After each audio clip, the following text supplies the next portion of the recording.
খেলা শেষে তখন বাড়ি ফেরার সময়, কিন্তু সে সুযোগ আর হলো কই।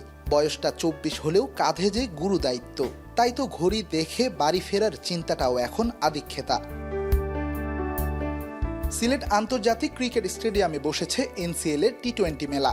8 দলের প্রতিযোগিতায় এই ভেন্যুর 2 মাঠেই চলছে আসরের সব ম্যাচ। ব্যতিব্যস্ত উইকেটকে সজীব রাখার কাজটা করছেন 25টা মানুষ, দিনরাত ভুলে সন্তানের মতো যত্ন নিতে যারা ব্যস্ত মাঠের প্রস্তুতিতে।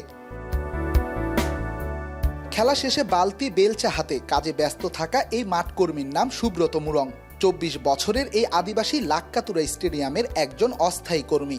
দ্রব্য মূল্যের ঊর্ধ্বগতিতে জনমনে যখন নাবিশ্বাস, তখন সুব্রতদের গল্পটা কেমন? 11,000 এখন হচ্ছে 2,500 টাকা বাড়ছে, 13,500। এখন তো জিনিসপত্র অনেক দাম, আর ভাই আছে, মা আছে, 2টা বোন আছে,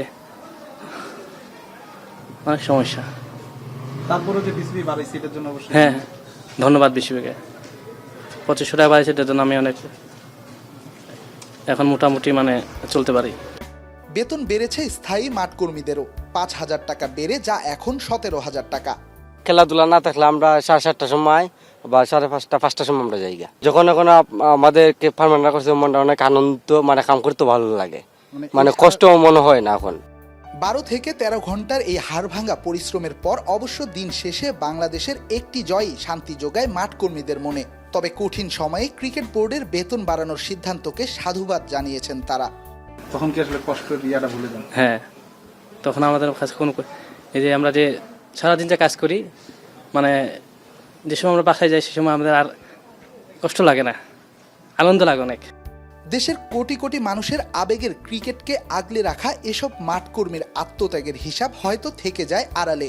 পর্দার অন্তরালের এসব নায়করাই যে ক্রিকেটকে করে তুলে আনন্দের উপলক্ষ, এই উপলব্ধি হয় কয়জনের?